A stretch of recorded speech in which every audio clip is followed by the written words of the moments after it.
அண்ணா நல்லா இருக்கீல்ல? நல்லா இருக்கு. ஒன்றும் இல்லைண்ணே, நம்ம கட்சியில் ஒரு ஆவணம் இருக்கிறதா சொல்கிறாங்க. அந்த ஆவணம் வந்து இஸ்லாமியர்களையும் கிறிஸ்தவர்களையும் அதாவது கவனமாக கையாளணும் அப்படின்னு அந்த ஆவணத்தில் சொல்லப்படுறதா உங்களுக்கும் எங்களுக்குமான அந்த டிஸ்டன்ஸை அதிகப்படுத்துகிறாங்க. உண்மையிலேயே அந்த ஆவணம் நீங்கள் வெளியிட்டது தானா? யார்கிட்டயாவது அந்த ஆவணம் இருக்கான்னு கேளுங்க. என்னென்ன யாருக்கிட்டையாவது அந்த ஆவணம் இருக்கான்னு கேளுங்க. இல்லை, நம்ம வலைதளங்களில் இருக்குது அந்த ஆவணம். அந்த ஆவணத்தை வச்சுக்கிட்டு நிறைய இஸ்லாமிய அறிஞர்களை அந்த ஆவணத்தை வச்சுக்கிட்டு உங்களுக்கும் எங்களுக்குமான அந்த இடைவெளியை அதிகப்படுத்துகிறாங்க. அதாவது ஒரு சரியான ஒரு அரசியலை நம்ம சொல்ல வரும்போது இந்த மாதிரியான ஒரு பயத்தை உண்டு பண்ணுறாங்க. அதான் எனக்கான அந்த கேள்வி. உண்மையிலேயே அந்த ஆவணம் உங்களால் வெளியிடப்பட்டதா, இல்லை உங்கள் பேரை சொல்லி மற்றவங்க அதை வெளியிட்டாங்களா, இல்லை உங்களுக்கும் எங்களுக்குமான அந்த பகையை வந்து தொடர வைக்கணும் அப்படிங்கிறத உறுதிப்படுத்துகிறாங்களாங்கிறதா இப்போ சொல்கிற அந்த பகையை தொடர வைக்கணுங்கிறதான். பகையே நமக்குள்ள இல்லை, பகை போல ஒன்றை உருவாக்கணுங்கிறதான். அப்போது கட்சி ஆரம்பித்த போது சில பெரியவர்கள்லாம் சேர்ந்து இந்த ஆவணங்களை வகுத்தாங்க. சில சாதி வழியே தமிழ் தேசியம்னு நினைக்கிற சிந்தனையாளர்கள் இருக்காங்க. இஸ்லாமியர் கிறிஸ்தவர்களை தமிழர்களாகவே ஆக்க முடியவில்லை, அவர்கள் ஒரு தனி இனமாக கருதி கொண்டு வாழ்கிறார்கள் என்று எண்ணம் கொண்ட பெரியவர்கள் இருக்கிறார்கள். இவர்கள் எல்லாம் சேர்ந்து ஒரு கொள்கை ஆவணம் என்று ஒன்று வகுத்து கொடுத்தார். அதே அப்போது என்னுடைய தாய்மாமன் சாகுல் மீது எல்லாரும் இருந்தோம். அப்போ நான் படித்து பார்த்துட்டு இதில் எதுவுமே ஏற்புடையதாக இல்லை என்ன அப்படின்னு தூக்கி வச்சிட்டோம். அந்த இதில் தான் நீங்கள் எடுத்துக்கிட்டு இப்போ கொள்கை ஆவணம்னு ஒன்று நாம் தமிழர் கட்சி 2016 எங்கள் ஆட்சி எப்படி இருக்கும்னு ஒன்று வெளியிட்டேன். 350 பக்கமாக நம்ம நினைக்கிறேன் இல்லையா? அதுதான் எங்களுடைய வரைவு. இப்போ சொல்கிறேன், நீங்கள் கொள்கை என்னன்னு கேட்டுக்கிறீங்க.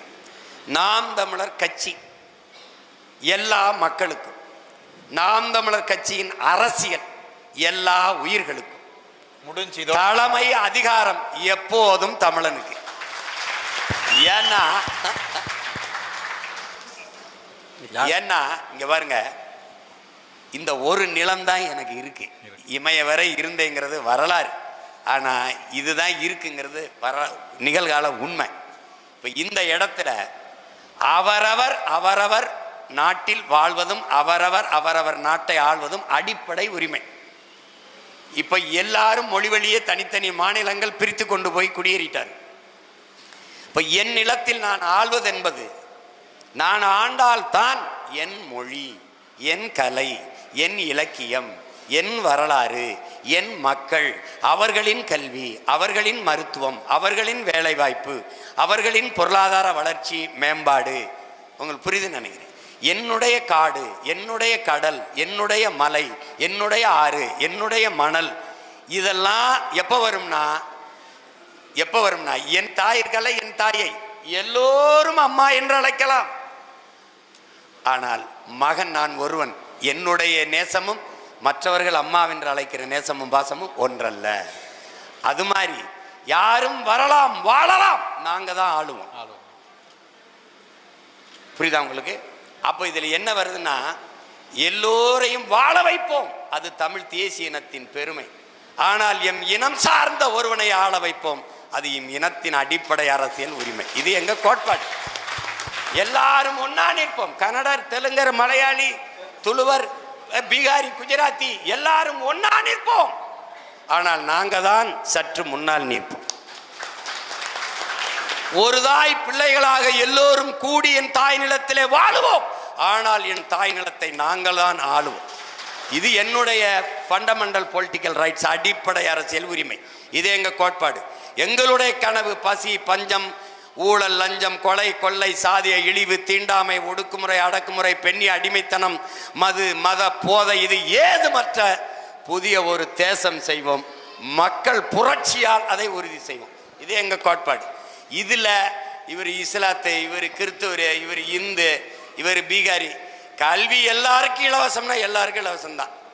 தடையற்ற மின்சாரம்னா எல்லாரும் கன்னடக்காரன், இவனுக்கு கரண்டை கட் பண்ணலாம் சட்டம் இல்லை. இங்க இவர் மலையாளி, கன்னடா நமக்கு தண்ணி தர மாட்டேன்னு சொன்னா அதனால அவன் வீட்டுக்கு தண்ணி ஊத்தாதெல்லாம் கிடையாது. அது அதை எழுதினார்கள், அதை அப்பயே தூக்கி தூர போட்டோம். அது ஆவணம் இதுதானே நாம் தமிழர் கட்சி வெளியில்லையே. இல்லைண்ணே, நீங்க தூக்கி போட்டிய குப்பையில அதை ஒருத்தன் எடுத்துட்டு போயிட்டான். அது அது நான் பிஜேபியின் பி டீமான கதை தான்.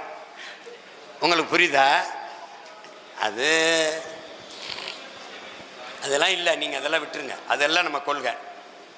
அது இப்போ நான் சொன்னேன்ல, இது இன்னும் இருக்குது. கொள்கை விளக்க பொதுக்கூட்டம்னே ஒன்று போடுறேன். அதில் உங்களுக்கு நீங்கள் அதில் பேசுங்க. 1.5 மணி நேரம் பேசுகிறேன். இந்த விளக்கமே போதும்ண்ணே.